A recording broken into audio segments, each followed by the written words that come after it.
biyyaalaatti dhalatanii guddatan afaan Oromoo akka gaariitti kana yeroo haasaan kana yoo baran kan gumaacheef eenyudha itti yaadda. Gaaffiin kun jalqaba inni lammaffaa maali? Ijoolleen biyya akkuma ammas biyyaalaatti dhalatanii guddatanii afaan Oromoo akka gaariitti hin dandeenyu jiru. Isaaniif immoo akka isaan afaan isaanii hin barre itti gaafataman eenyudha itteetu yaadame.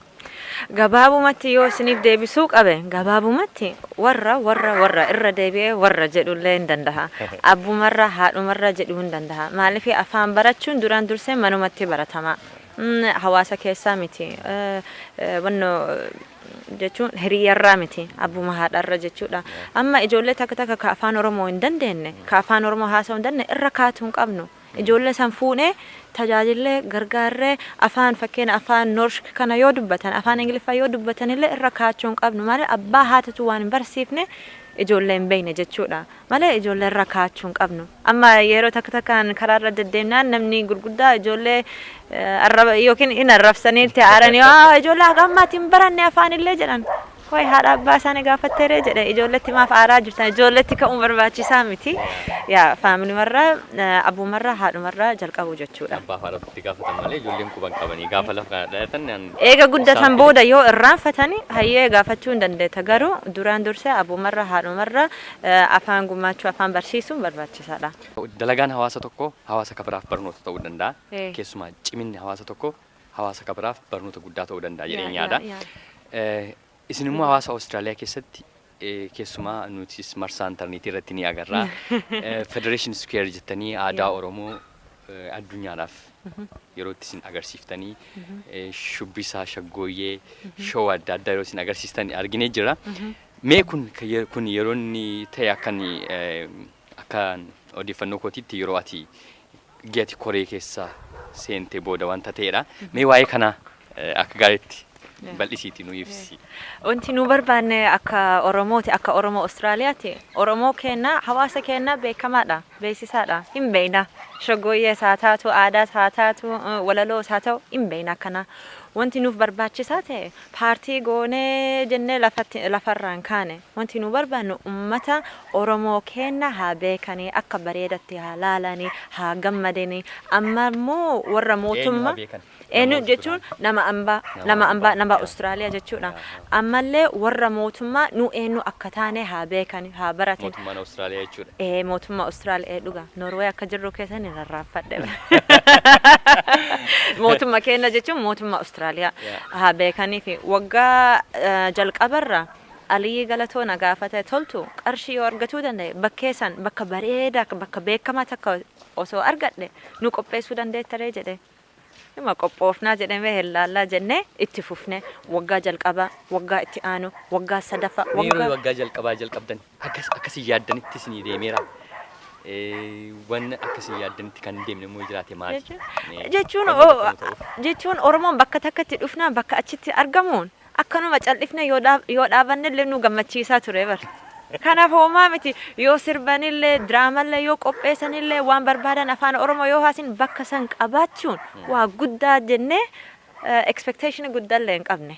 Amma wanti nu barbaannu wanti nu lafa kenne jenne waggaa waggaatti fufuu qabnaa jenne. Minimum waggaa 3 waggaa 5 jenne itti fufuu qabnaa ummata haga mootummaa Austraaliyaa nu beekutti itti fufuu qabnaa jenne. Amma bara darbee keessatti arganne warra ministeerota dhufuu eegalan waggaa lammaffaa waggaa sadaffaatti xayyaara qabatanii dhufanii ummata Oromoo jedhanii dhufanii. Akkasumatti xayyaara qabatanii dhufanii sa'a 2 sa'a 3 dhufanii ummata Oromoo qofaa fi ammallee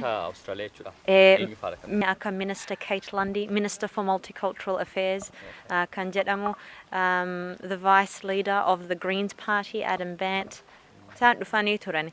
Chintan, Department of Immigration and Citizenship Chairperson for Victoria, dhufan isaan martu. Amma waggaa bara darbee kana xayyaara qabatanii dhufanii uummata Oromoo kana hojjetu laaluu qabnaa jedhan sababa United Nations jedhanii dhufanii namittiin ammoo gaafatte uummataatti dura teessa hawaasi kun eenyudha jette gaafatte toltuu jedhanii argisiisan. Yeroo san isin waan meeqa na gaafatte takkaan lakkoofte uummata kun ka eenyuti uummata kana ka Oromooti namni dhiirallee jirti dubartiillee jirti kana martuu geggeessitaa naan jette. Gaangiidhaati ijoollee durbaadhaa. Akkasii ajaa'ibtee baay'ee ajaa'ibtee hin geggeessaa jedha. Akkamitti qooda kan kee waan ati jettu akkamitti fudhatanii jettee gaafatte waan waan keessa qabdu amma gaafatu eegalte gaafannaan itti hime an kanaan dura jechuun nama ajajullee odoon ta'in nama tajaajiluuf dhufee jedhe waggaa dheeraa fi dalagaa ture namnillee na beekan akka hawaasa keessaa hojjetu tajaajiluuf ani immoo bakka nama biratti waan bu'ee fi namni ima fudhatanii ani immoo vice presidentii ture garuu vice presidentii jedhee ufin waamne qindeessituu hawaasa yookiin qophii hawaasa ka dhiyeessu anaadha jedhe kanaaf namnillee na beeka anillee dubbii nama keessallee hin seenu waa'ee mootummaa kanarra qunnamtii ijaaruu fi wanti Oromoo kenna gargaaruuf santu geggeessa malee dubbii aadaa dubbii maali maanguddoollee hin qabna dargaggoollee hin qabna wal gargaarraa jedhe. Mee Federation Square kun igii jalqabame yoomidha bara kam jalqabame amma waggaa meeqaffaasa? Amma Federation Square waggaa 5ffaa geggeessine jechuudha. Waggaa 5f deddeemaa turre amma immoo suuta nama warra ministeerii keessa mootummaa keessa Prime Minister Julia Gillard bakka Oromoo jirtullee ima dhufti Oromoo waniillee kaafti Oromoo akka ta'ullee nama akkasitti beeksisuu qabna barbaachisaadha. Community Oromoo hawaasa Oromoo Austraaliyaa jiru akka gaariitti beeksistanii jirtu jechuudha amma. Ima beeksisaa jirra jechuudha. Mee gaaffii kabiraatti gaafa deebi'u siloo akkuma si jalqabee toltuun Facebook ishee irratti kitaaba afaan Oromoo barreessuu akka barbaadu dubbiseetan jira. Ati kana barreessiteetu jirta. Mee waa'ee kitaaba kanaa maalirraa kakaatee kitaaba kana barreessuuf kaatee kaayyoon kee maalidha? Kitaabi kun hagam barreeffamee jira yoomitti xumurama immoo? Kitaaba kan barreessuu barbaadu kitaaba curriculum yookiin barsiisa ijoollee ambaa kan mana barnoota Oromoo weekend school so barumsa ka sanbata xiqqaaf sanbata guddaatti barsiisan carraaquu barbaade. Amma harka dhibbarraa 60-70 jidduu qopheessee jira. Ready to go. Kaayyoon ijoollee Oromoo biyya ambaatti dhalatanii guddatan akka isaan afaan Oromoo ittiin baratan kitaaba kana isaan itti fayyadamanii asarii Farans fayyadamanii kitaaba kana fayyadamuudhaan afaan Oromoo akka isaan ittiin barataniif qopheessite jechuudha. Kan kana immoo kan kaasee yeroo ofii kee afaan Oromoo barsiisaa turtetti waan irraa barsiistu dhabuu kee irraa kan kee jechuudha. Galata guddaa siif dhiyeessina. Gaaffii koo otoo hin xumuriin dura magaalaa Osloo dhufteetu jirta.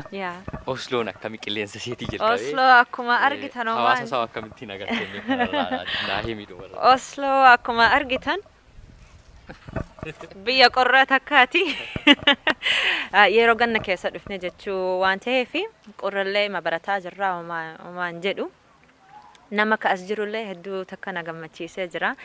Magaalaa Osloo qofallee otoo hin tahin magaalaa Bergenillee deemaa jira. Achittillee namni Oromoon jirti jedhanii Oromoon akkana keessummeessanii dhugaa addunyaa keessatti hin argamu. Hedduu na gammachiisee asitti deebi'uufillee yaadaan qabaa. Ammumarra guyyaa takkitti lama kana keessatti namni hedduu walitti kalaanii jechuun nama keessummeessu aadaa san akka gaariitti qabanii jechuudha gabaabumatti. Hawaasa Osloo wajjin illee walgahii ni qabda kana dhageetan jira sa'aatii muraasa booda. Mee kaayyoon walgahii kana maalidha? Yoo bakka hedduu deemtee gochaa jirtamoo Osloo qofatti goote kana naa ibsuu dandeessaa? Addunyaa keessatti bakka hedduu deddeemaa jira ammuma kanatti magaalaa Osloo keessa biyya Noorwee keessa uummata Oromoo asitti na affeeranii asitti akka gaariitti na keessummeessanii isaanillee konferensii takka godhuu qabnaa jedhanii guyyaa takka guyyaa lama keessatti nu qopheessanii anillee achitti dhaamsallee osoo ittiin kennini osoo ittiin dhiyaatin waan an barbaade waa'ee isaanii odoonaa himan sharing jechuudha. Isaanillee waa'ee isaanirraa dubbatanillee waa'ee kan kiyyarra dubbadhee bakka takkatti dhufne yoo wal hubanne yoo wal gargaarre hedduu gaarii jechuudha yaada kiyyaan. Kaayyoon kee kana jechuudha sana jenni. Mee haga yoonaatti Osloo dhufin dura biyya deemtee walgahii akkasii goote qabdaa? In qaba walgahii nama kan barachaa jiru nama hedduudha. Awurooppaa keessa, Middle East keessa, Afrikaa keessa, Eeshiyaa keessa deddeemaa jira. Oromoon hin dhabamuu bakka addunyaa barbaadde biyya hunda maraa keessa Oromoon ni jirti. Hin jirti. Bakka deemtutti Oromoo hedduu quunnamaa jirti jechuudha. Eessa fa'aa deemtanii? An Eeshiyaarra eegalee Indoneeshiyaa jechuun. Indoneeshiyaarra eegalee biyya Dubaay illee deemee, Turkii illee deemee, amma Jarmanii illee, Noorweey illee, amma gara kibba Afrikaatti deddeemaa jirra jechuudha. Qophaa'aa jirra.